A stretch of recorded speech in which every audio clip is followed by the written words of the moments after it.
Jamiyatda millionlab odamlar duch keladigan, ammo ko'p hollarda sir saqlanadigan kasallik mavjud. Assalomu alaykum. Salomatlik sari bir qadam ko'rsatuvining bu galgi sonida proktologik kasalliklar haqida gaplashamiz.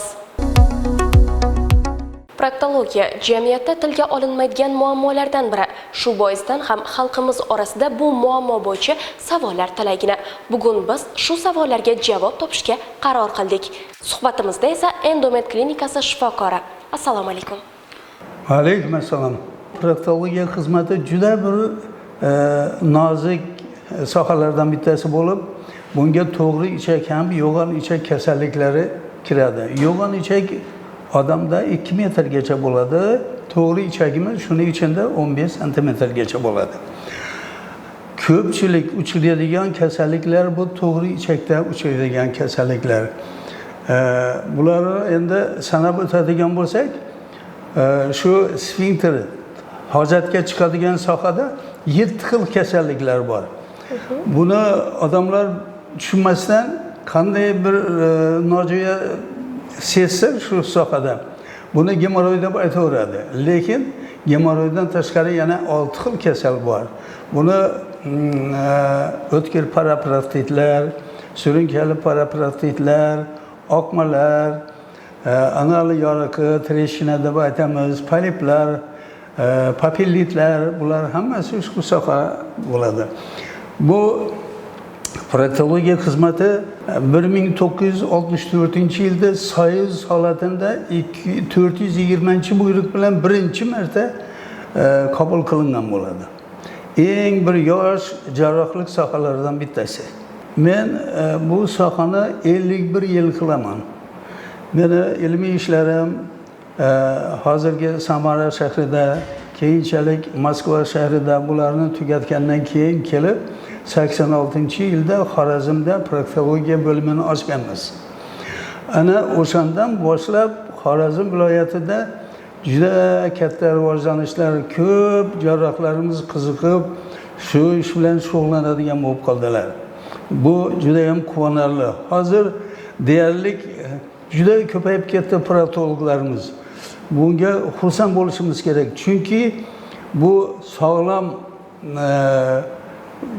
bir-biriga bo'ladigan munosabatlari bu sohaning rivojlanishiga yordam beradi.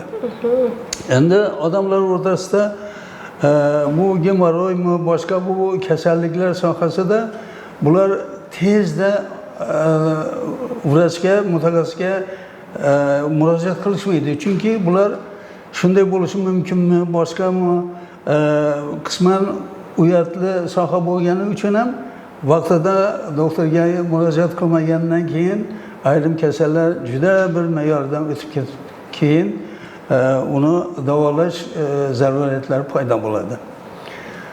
Bu kasalliklar asosan birovlar aytadi buxgalterlarda yoki ko'p o'tiradigan odamlarda bo'ladi dedi. Lekin qisman bu ham to'g'ri bo'lishi mumkin. Buni paydo bo'lishida eng asosiy narsalardan bittasi hojatga borganda 3-5 minutdan ko'p o'tirish mumkin emas. Buni rahmatlik nauchniy rukovoditelimiz aytgan одна моментная актификация deydi. Bir martada ichini bo'shatib turib ketaverish kerak degan gaplarni aytgan. Bu sohada juda ko'p ta'limotlar bor. Og'ir yuk ko'taradigan odamlarda, oyoq ustida ko'proq og'ir ishlar bilan shug'ullanadigan odamlarda yoki bo'lmasa spirtli ichimliklarni ko'proq ichib o'zlarini nojo'ya ishlarini bilan shug'ullanadigan, hojatxonaga borganda telefondan gaplashib esidan chiqib qoladi, o'tirib qoladi 15-20 minutlar. Mana shu odamlarda bu kasalliklar paydo bo'ladi. Bularning paydo bo'lish belgilari oldin bir noxush sezgilar paydo bo'ladi. Keyinchalik shish paydo bo'lishi mumkin. Undan keyin hojatga chiqqanda hojatda qonni paydo bo'lishi mumkin. Shunday hodisalar bo'lgan bilan ham uyatganidan vaqtida doktorga murojaat qilishmaydi. Bizning maslahatimiz mutaxassis sifatida albatta shu yerda biron bir nojo'ya sezgi bo'ladigan bo'lsa, mutaxassis proktologga murojaat qilish kerak. Chunki har bir ishning o'zining ustasi bor, o'zining mutaxassisi bor. Shu bilan bu masalalarni hal qilish kerak bo'ladi. Endi bunday kasalliklarni oldini olish imkoniyatlari bor, har kimning o'ziga bog'liq. Masalan, uzoq o'tirmaslik, hojatxonaga borganda, undan keyin spirtli ichimliklardan foydalanmaslik, undan keyin og'ir yuk ko'targan paytda o'zini me'yorini saqlab yurish, toza yuvinib yurish, tahorat qilish, bu musulmonchilikka ham to'g'ri keladi, bizning sohamizga ham to'g'ri keladi. Bunday vaqtlarda bu kasal birinchidan bo'lmaydi, ikkinchidan bo'lsa ham o'zini saqlab yuradi. Buni 4 darajaga bo'lingan bo'ladi. Masalan, birinchi, ikkinchi daraja vaqtlarida buni konservativ davolash mumkin.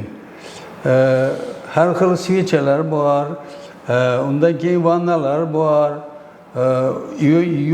to'g'ri ichakka yuboradigan dorilar bor. Buni mutaxassis bilan maslahatlashib qilish kerak bo'ladi. Endi shularni vaqtida bo'lmagandan keyin 3-chi, 4-chi darajaga o'tib ketib qolsa, o shishlar kattalashib, tashqariga chiqib, shishib, og'riq paydo bo'ladigan bo'lsa, qon ko'p ketib qoladigan paytlarda bularni albatta jarrohlik yo'li bilan olib tashlash kerak bo'ladi. Eski vaqtda 46 yil men viloyat shifoxonasida kesib tikib yurganman eski usul bilan. Keyinchalik keyingi 15 yildan buyon lazer apparati chiqqan, elektroxirurgik apparat deymiz. Bu yordamida kesmasdan, qonatmasdan, tikmasdan operatsiya, koagulyatsiya qilamiz. Bu operatsiya jarayoni o'rtacha 5-7 minut davom qiladi. Operatsiyadan keyin 15 minut yotib turadi bemor. Keyinchalik agar shopur bo'ladigan bo'lsa, mashinani haydab ketaveradi. Keyingi bo'ladigan narsalarni eslatma berib yuboramiz. Telefonimizni hammasi bor. Qachon nima tushunmaydigan bo'lsa, so'rab o'zini savollariga javob olishi mumkin bo'ladi.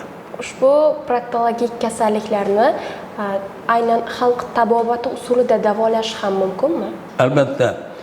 Buni Abu Ali ibn Sinoning qonun kitoblarida ham bor. Boshqa Rossiyaning adabiyotlarida ham uchratganman. Masalan, to'g'ri ichakning yara kasalligi bo'lganda, buni hozirgi chesnok, sarımsak piyozni eritma holatida klizma qilib davolash usullari bor. Ana undan keyin ichi qatadigan odamlar bor, qabziyat bo'ladigan odamlar. Bu qabziyatni yo'qotish uchun har xil narsalardan foydalanish mumkin. O'rikdan foydalanish mumkin. Ham kletchatka deymiz bizda, siltasi ko'p. Bu karam ham sabzi ikkisini aralashtirib, salat qilib, tuzini ko'proq solib yesa, yo'g'on ichak xohlasa, xohlamasa normal ishlaydigan bo'ladi. Chunki bu ikki aytgan mahsulotda juda ham kletchatka ko'p, u majburan yo'g'on ichakni ishlatadi. Va shuning uchun u ich qatmaydi, qiynalmaydi unday bemorlar. Ana shunlarga e'tibor berib yursa, menimcha unchalik qiyin bo'lmas. Proktologiya yo'nalishida aynan qanday kasalliklar davolanadi? Proktologiyadan eng ko'p uchraydigan kasalliklar birinchi o'rinda turadigani bu babosir, gemoroid deganimiz. Bu gemoroidning ham turlari ko'p. Ichki, tashqi aralash gemoroidimiz, uni asoratlari ko'p. Tromboz, demak shu yerning ichida qon qotib qoladi, uni tezlik bilan operatsiya qilish kerak. Eski vaqtlarda bunday vaqtlarda tez operatsiya qilish mumkin emas edi. Keyingi 20 yil ichida yangi adabiyotlarga qaraganda hammani domlamni ishlari bilan uni srochniy, shoshilish ravishda operatsiya qilish tadbiq qilindi. Hozir u narsalarni hammasini o'zlarimiz bajaramiz. Undan keyin parapraktik degan kasallik bor. Bu yerda iri jarayon boshlanib ketadi. Bu parapraktikning boshlanish birinchi, ikkinchi sutkalarida ularni konservativ davolash yoki issiqlik va nima qilish usullari bilan qaytarib ko'rish kerak. Agar bo'lmaydigan bo'lsa, shu yerda og'riq kuchayib, tana harorati ko'tariladigan bo'lsa, uni tezda yiringli jarayon paydo bo'lsa, uni ochib yiringdan tozalash kerak bo'ladi. Endi yiringdan tozalagandan keyin 10-12% bemorlarda agar yuzaki paraparaktit bo'lsa, o'zi bitib ketadi. Lekin ko'pchilik vaqtda chuqurroq joylashgan bo'shliqda bu oqmalar paydo bo'ladi. Pararektalniy svish deb aytamiz. Bu oqmalarni albatta jarrohlik yo'li bilan olib tashlashga to'g'ri keladi. Yana treshchina analniy kanali yoki anal kanalining yirtilgani deb aytamiz. Bu juda ham azob beradigan. Masalan, shunday bemorlar hojatga borganda yig'laydi. Hojatda o'tirib, shu darajada kuchli og'riq paydo bo'ladi. Buni boshlang'ich davrlarda konservativ davolash kerak. Kerakli svichalar, muolajalar qilish mumkin. Agar 3 hafta, 1 oydan o'tib ketadigan bo'lsa, uni ham jarrohlik yo'li bilan olishga to'g'ri keladi. Endi undan tashqari poliplar distal отделda, pastki qismida poliplar bo'ladi. U poliplarni agar единичный deymiz, ayrim izolirованный, ayrim poliplar bo'ladigan bo'lsa, ularni kalkulyatsiya qilib olamiz. Agar polipoz bo'ladigan bo'lsa, u butunlay boshqa kasal, uni statsionarda yotqizib davolashga to'g'ri keladi. Ushbu gemoroy, anal yoriqlari va shu kabi aytgan kasalliklaringizning boshlang'ich belgilari nimalardan iborat?